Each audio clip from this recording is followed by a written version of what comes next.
Rich people of Reddit who married someone significantly poorer. What surprised you about their previous way of life? I dated a 1%er briefly. She was surprised I willingly went inside fast food restaurants. Edit. Since people are saying 1% is still a huge range in income, I just looked up a daddy pools and $10,000. I'm not dating her, but she's a good friend of mine. And her parents are definitely 1%ers. I told her I had to work this summer to save up for a graduation trip and that money was gonna be tight for the next year. But I'd love to go on a safari after graduation if I managed to save enough. Mind you, I'm solidly upper middle class. Her parents paid for it just because I'd helped her move into her apartment. It's not like that's what friends are for or anything. Not super rich by any means, but my husband said he'll always be surprised about the following. How I lived off of $13K in 2011. Resiliency to survive financially and pursue my dreams of being the first college graduate. How I didn't know what spinach was or tasted like until our first few dates, in addition to hella other leafy greens. Edited formatting and grammar, sorry guys. First real date in my 20s. We went to a steakhouse. When the waiter asked me how I wanted my steak, I said cooked. Lol. Yikes. Didn't know there was any other way than how my dad cooked steaks.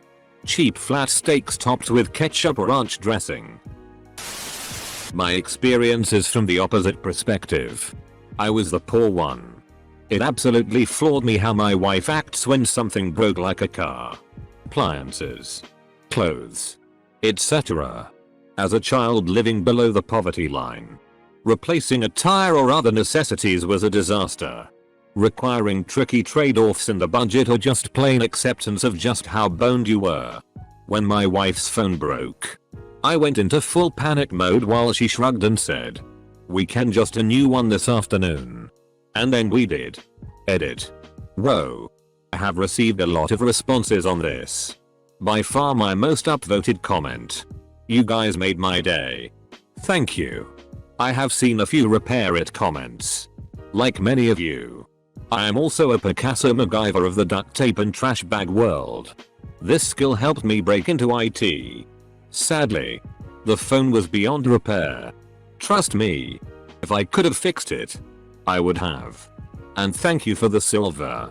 Last edit. Y'all are giving me too many medals. I am very flattered. But this is going to spoil me. He was making good money but came from a poor family. One thing that surprised me was the lack of budgeting. No knowledge of a 401k Roth IRA.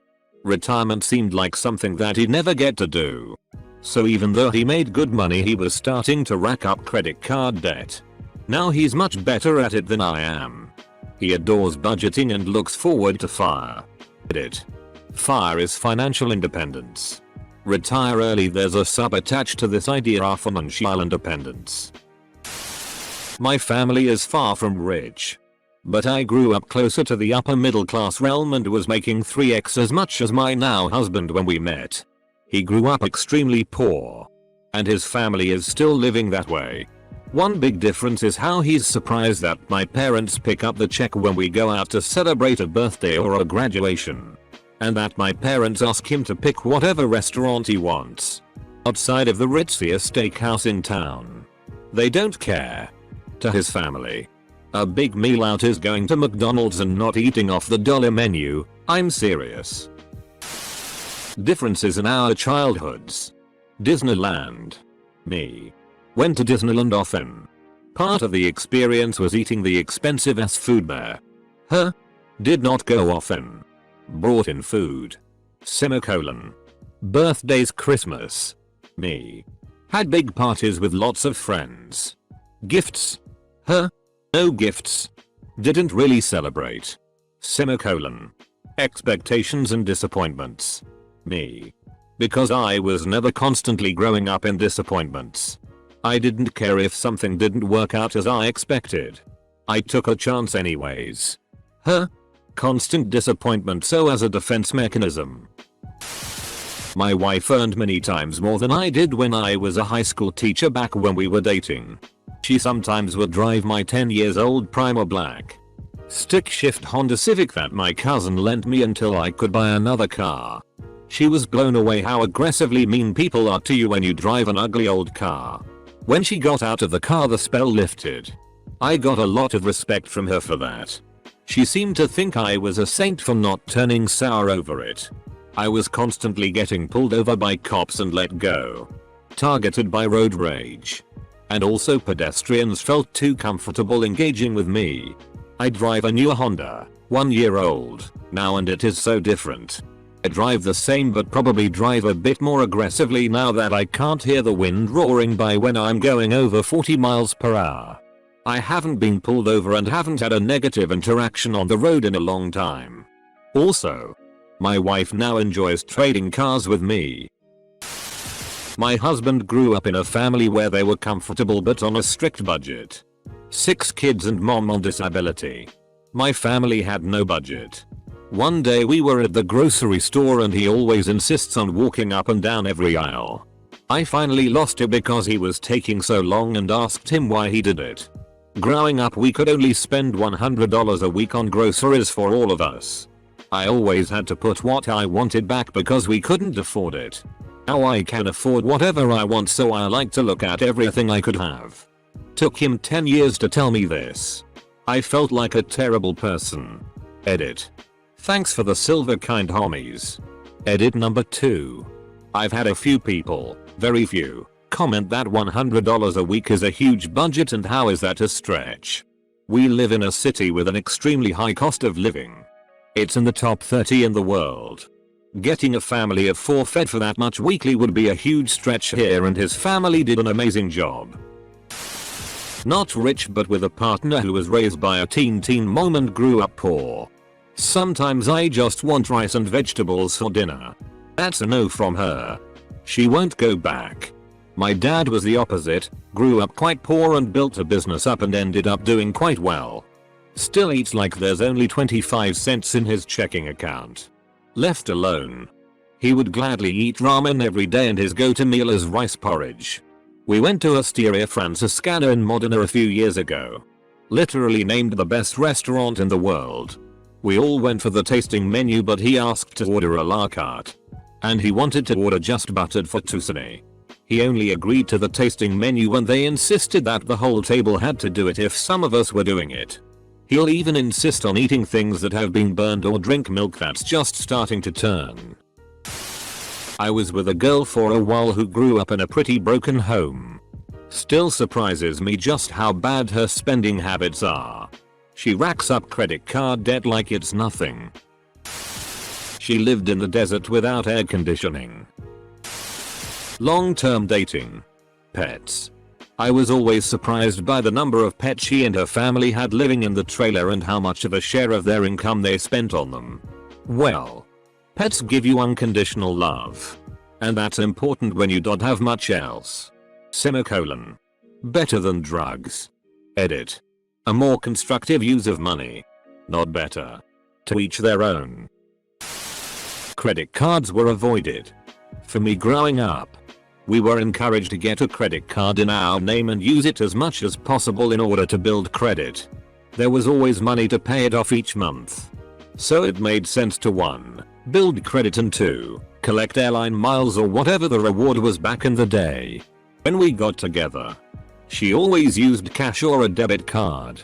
She had a credit card for emergencies and avoided using it otherwise. It took a long time to get her over her aversion skepticism. We were fortunate to have 2 good paying jobs. Though it also taught me a healthy appreciation for what it means to have a financial cushion.